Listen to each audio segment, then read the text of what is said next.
Okay, this is a brief overview of the general concepts of Vizrt T5.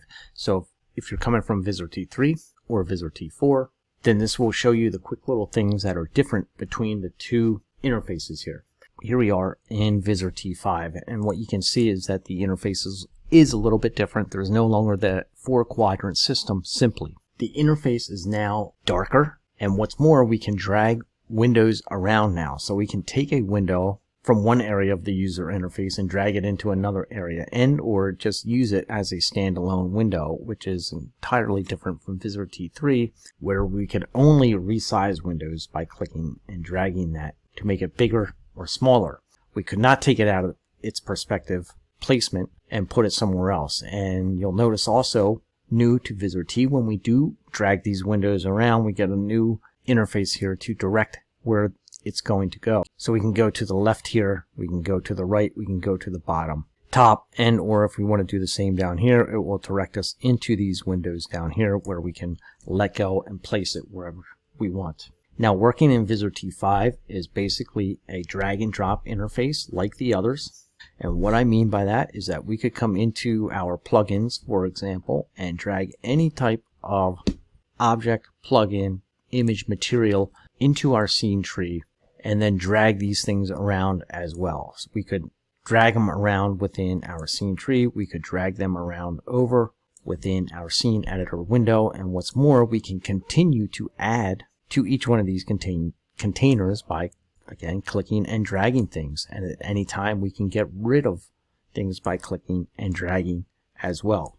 Now, a couple of things you might notice when you are working with Vizrt T here. So let's drag another asset up into our scene.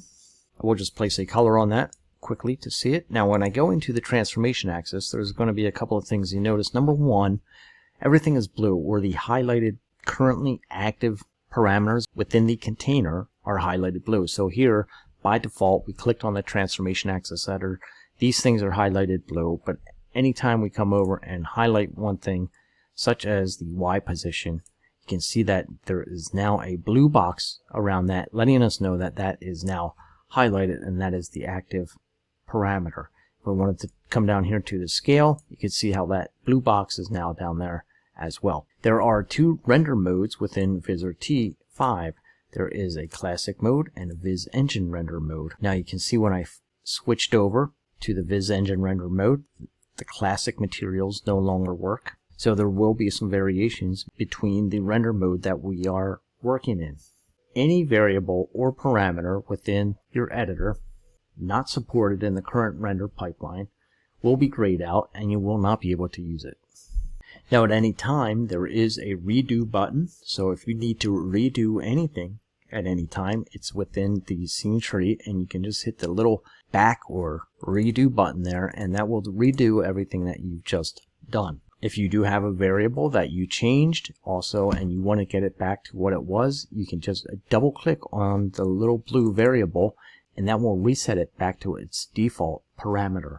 Additionally, things can be copied and dragged on top of one another as well. For example, we'll copy our containers here and we'll just spread our positions around. Now, drag and drop, I can drag something from one container and add it to another container as well. So also, if I wanted to grab a position or a parameter from one plugin or container from another, I could also do that here. So here, in this example, we're going to take the X position here. So I could slide this little X and I could put it right on my container here, and that's going to align that container. And if we wanted to do the same for our third container, we could take that X and just slide it onto there, and that's going to align it on the X as well. So at any time, you can drag and drop parameters to match other parameters. Individually on the containers, things can just be dragged to the trash. So if I just wanted to get rid of the material on that container, I could just slide that material to the trash and it leaves the sphere. Vice versa, if I just wanted to get rid of the sphere and leave the material container there, I could, or I just get rid of the whole container itself. Now, there are a couple ways you can adjust the variables within Vizrt T. Number one, if we're working on the scale parameter here, for example, Number one, we have our arrows here that we can click and keep clicking, and it changes the variable. It goes up very small, so that's one way that you can change things. Now if we want to increase or decrease in very large steps, what we can do is hold down Shift and Alt, click and just drag on the number there, and it will raise this in very large steps. If you just want to do large steps, you can just hold down Alt and drag, and it will do it in large steps, but not quite as large as holding down Shift and Alt. If you want to do it normally, all you need to do is hold down nothing but your left mouse button and just click and drag it right here, and it will move it in its regular amount. Now if you want to go very small, all you need to do is hold down Control, and you will get even smaller. You can see that it's now at 3.18 because we're holding down the Control key while doing that. And if we want to get even smaller, we can hold down Shift, Control, and click and drag in this number, and that will make it even smaller. And as I mentioned, if you just want to get back to the default spot of where you were, you can just double click right on that variable and it will reset it to what it was. So that was a quick overview into the subtle differences between Vizrt T3 and Vizrt T5.